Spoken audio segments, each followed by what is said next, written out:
How does that impact then then if you look at the sub-industry of stand builders, how does that impact their ability or their incentive to innovate and to modernize?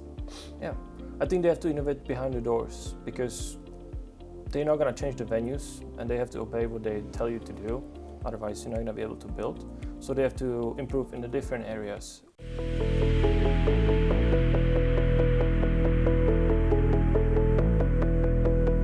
This is Bureau Behind the Scenes, where we discuss and uncover trends in the European exhibition market.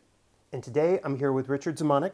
He's a senior project manager at Bureau, and we're going to be discussing modernization in exhibit houses and within the industry in general. Hi, Corbin. Thanks for having me. Good to have you with us. Good to have you with us.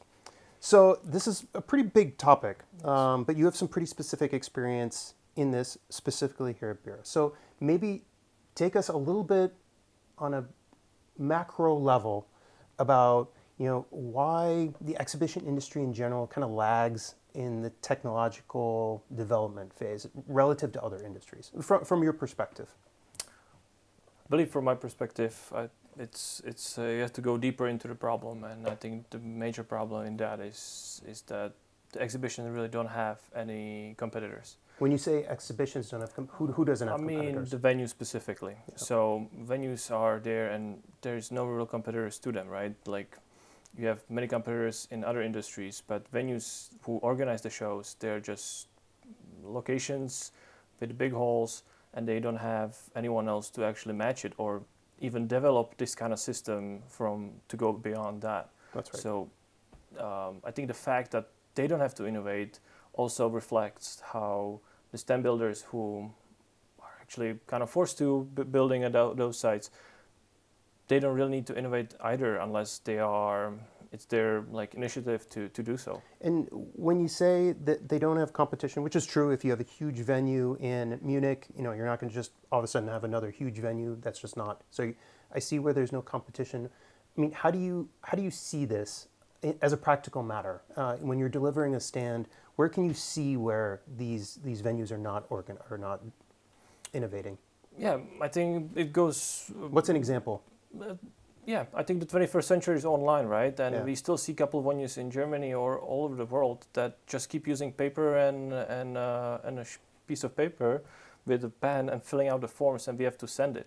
I mean, most of the venues still have a faxes online, and you can fax it to them. I mean, it's pretty bizarre in 21st century to do so. On the other hand, the progress is to move obviously to online shops, and we've seen it somewhere, but they're not perfect, and it's sometimes even harder to do so than the piece of paper and the pen, which is kind of, I would say funny and sad at the same time. Well, do you think it's a mismatch of who their end client is versus who they're serving? Because for a lot of this, basically stand builders are the user, but the exhibit houses or the end client is actually paying. That's true, but I think that's what they're betting at, that the stand builders will do it for the end client, so the end client they're not very affected by it, right? Yeah. And stand builders have to do it because they are forced to, and client never sees it what we actually have to do behind the doors, so they are not affected by it. Therefore, exactly. They don't need a room for improvement. They never seen it. So how does that carry through? So I think that's an important market dynamic. How does that impact then then if you look at the sub-industry of stand builders, how does that impact their ability or their incentive to innovate and to modernize? Yeah, I think they have to innovate behind the doors because they're not going to change the venues and they have to obey what they tell you to do. Otherwise, you're not going to be able to build. So they have to improve in the different areas where it doesn't impact the venue and improves the client stand builder relationship kind of thing. So we have to innovate behind the doors, on the back scene, and modernize the processes. So there are streamrolled information within the company and the cooperation within the departments of the company and having one stable platform where all the informations are located. This is achieved by many different ways, but I think 21st century ways to do actually by software, which everyone in the company can use. Okay, so And that's true. So standbuilders have to innovate, but what are some of the reasons most of them haven't? That's what I'm getting at. Why? Like, what are the dynamics that many of the standbuilders? I mean, well, describe how most of them operate when you're dealing with some of our partners. Either in different parts of the world or even here in Czech. I mean, how do some of them operate? Versus what you would expect in sort of a more modern company.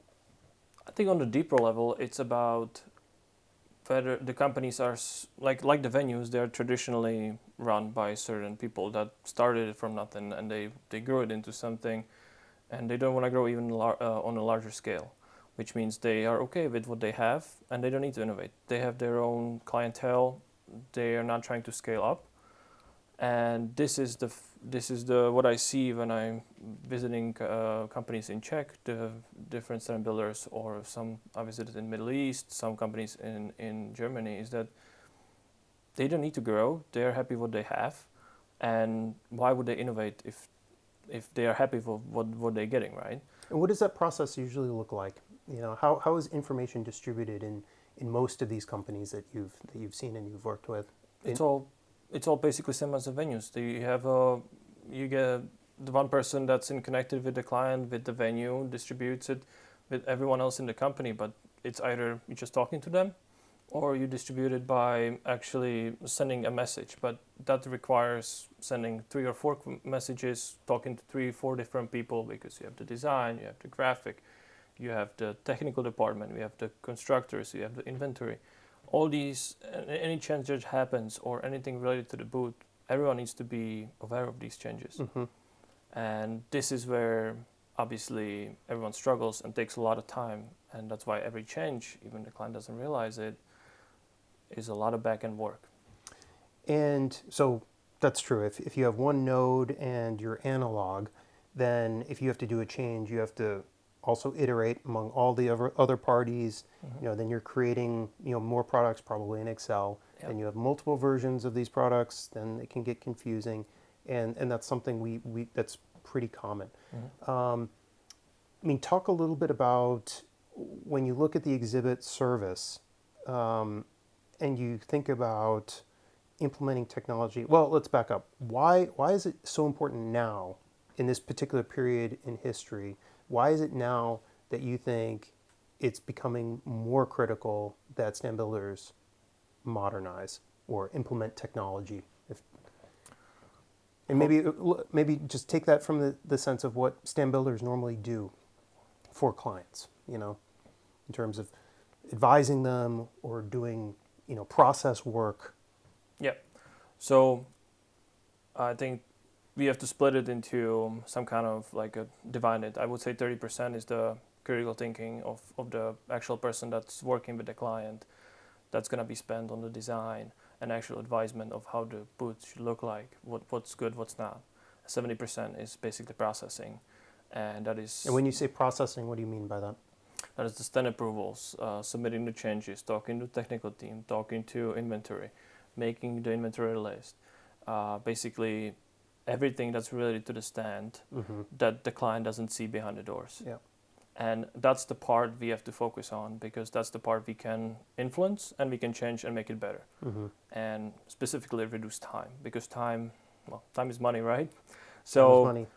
If we want to be successful, we need to make sure that we use the time wisely. And this specific thing we're working on, or the software we're working on, can save us a lot of time. I would say 20 to 30% in terms of automation and how we can these processes streamline the information to the company and to the different groups, so you don't have to iterate every single thing manually. Yeah. And with a piece of paper and pen, basically. Well, and I would also say that client expectations are now much higher, right? And budgets are constrained. I mean, we have these pressures, but I think the fact that you have an economy that's being pushed faster with more technology, I see it as that 70% of process. It's unsustainable for our industry to maintain that as human processing, right? Like, it has to get pushed so that you have at least over 50% is critical thinking for the client. Yes. So you're delivering value that is commiserate with other industries like the tech industry and whatnot, because we can't just deliver 30% and then basically be doing busy work for 70%. So we have to make that, we have to shrink that gap. Yeah. And I don't think a lot of end clients actually realize that how much is actually just human process work Yep. that absolutely has to be automated away. Yep. So that more time can be focused with like you said, critical advisory.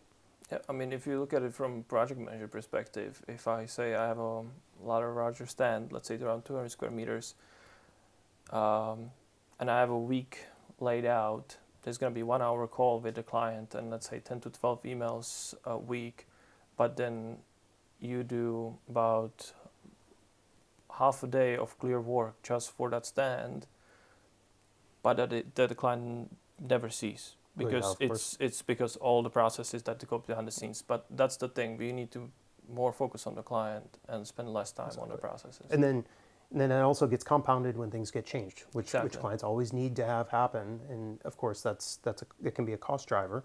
Yeah. But clients need that because again, their businesses are moving at a certain speed. We have to keep up. So you can't have that cost component, that process drag you down. Yep. And you have to iterate. So. Which gets me to modernizing or integrating technology is really what we're talking about.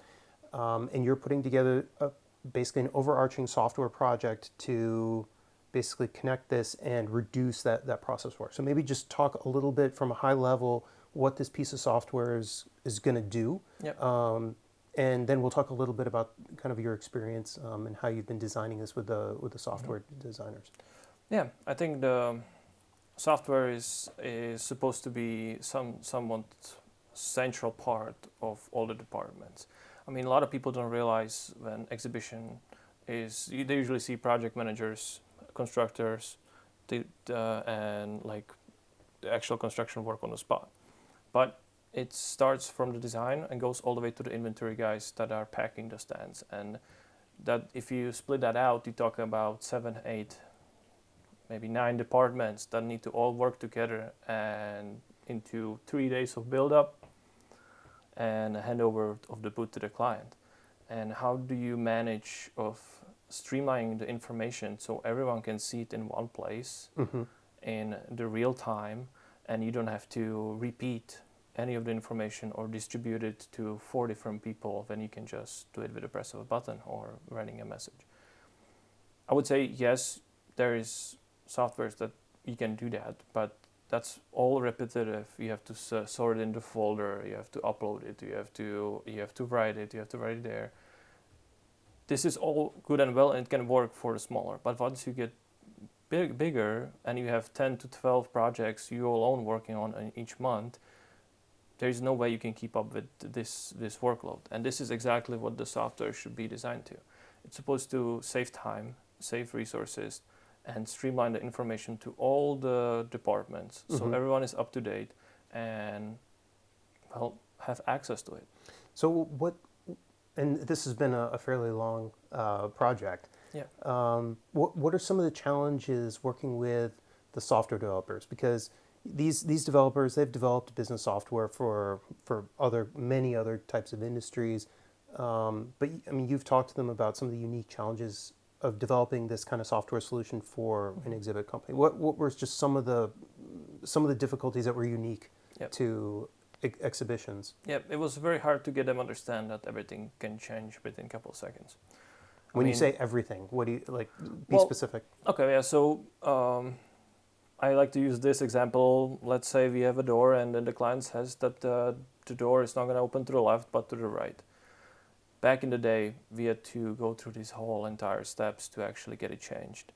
We had to talk to the TP. I had to receive the information, or any PM had to receive the information, go to the technical team. They had to change it in the drawing, put it into Excel sheet, where we switched from left to right, different doors, different handles, everything. Marked it, we printed out, and you had to go to the inventory guy, give it to him, and then you were like, oh, but I already have one. Well, you have another one. And this is how it goes. And now we can get to the point where I think the most I had was around 11 or 12 versions. And how do you keep track of that, right? I mean, you cannot I And wouldn't what's even. what's the probability someone will make a mistake when you have 10 different iterations of a project with I like to say that every iteration is about 10% chance that something will get forgotten, and obviously closer you get to the loading date, the percentage amplifies. Of course, the client never sees No, the mistake. they just say it's a door handle, right? It's like, what's so hard to change about that? Well, but it's not the client's problem. It's our problem. Of course, but I'm not saying they should think about that. Yeah, exactly. I'm saying that we have to have a better solution for ourselves to make sure that it's easier. Yeah. Because Yeah. this was getting ridiculous. Yeah, and more sustainable. Yeah. So when you're developing the different parts of the software, talk about some of the challenges specifically, maybe for the sales. Yeah. What were some of the challenges in developing the software? You know, because sales want to get a quote to a client as quickly as possible. They want it to be as accurate as possible. They want everyone in the company to know the elements that they're going to use so that they're reserved. You know, they want the project manager to understand what, you know, new production needs to be. So talk about that process and what were some of the challenges in developing that component of the software. So I think most of the companies using Excel sheet, and we agreed that we definitely want to move away from that. And one of the beauty of the software is that it can actually track real-time costs. But not only that's beneficial for the project overall, but we wanted to integrate that into actually the quote making. So every element we putting in there has a history of, if we actually buy it, how much it costs, and then we can reflect that into the pricing. Therefore, we can be competitive, and we can see how the prices are developed and where we can shift, where we cannot shift. This is highly data-driven things that very influence the pricing of the boot, which is hundreds of components on every single level. So I think that's one of the very good points of why this is good. Another very good thing is that we try to automate as many things as possible. As you said, clients get the design, they're super excited. Obviously, they want to see how much they have to invest into that design. We try to make it automated as much, so when the sales creates the quote, certain elements of that is already calculated based on the data we are inputting in there. Yeah, that part is really neat. Yeah. So things like if if you have a location, it automatically calculates the distance, the days. You know, based on the size, it populates kind of what you would need for flooring. These basically like where if you put in one input, you know, you can have some algorithms and it basically spits out what you need. Yeah. Yeah, and based on the data we'll be getting, we can make more elements like this, so we can be even quicker for the client, so they have more time to decide and they can discuss it within the company. Yeah. Okay. And maybe one other. So you mentioned it tracking projects by cost. So you have real time cost to be really competitive. What about on the flip side? Because it's a challenge generally for most exhibit houses to really isolate the costs, because you have fixed costs and then you have project variable costs. So talk a little bit about how you thought about the software so that we could really try to get the most accurate view of what the actual cost of a project is. Yep. So as you said, we have the calculated cost, but then also when we get to the project and IPM or technical project manager receives these projects, they obviously have to start getting the things, or either building stuff or any technology kind of things, anything that's related to it, have to get it for the booth. Since they're so custom, we usually don't have all the elements in the warehouse, so we have to go out, draw it, see what's available, see what would fit the best, and get it for the client. Every time we get a cost for anything related to the stand, it is automatically allocated to that project, so we can see a live view of the cost. If it's already here, the cost of it, and where it's located. Which is pretty revolutionary, because then a salesperson can check their project in real time and see the profitability, you know, with the budget and the quote that they put together. Okay, how's the cost buildup going in real time versus their project? Yeah, really, seems like I'm going against my team here. But yes, sales team can review in real time what the costs are allocated and what we allocate them for. Okay. Well, thank you, Richard. This is a really really interesting look into a modernization or a technology integration project, which I think is a really unique thing for you to be doing, having spent so much time on actual delivery, and now giving us the opportunity to scale your experience and having you deliver this project for us. We're really looking forward to having it completely online. So am I. So am I. Thanks again. Thank you for having me, Corbin.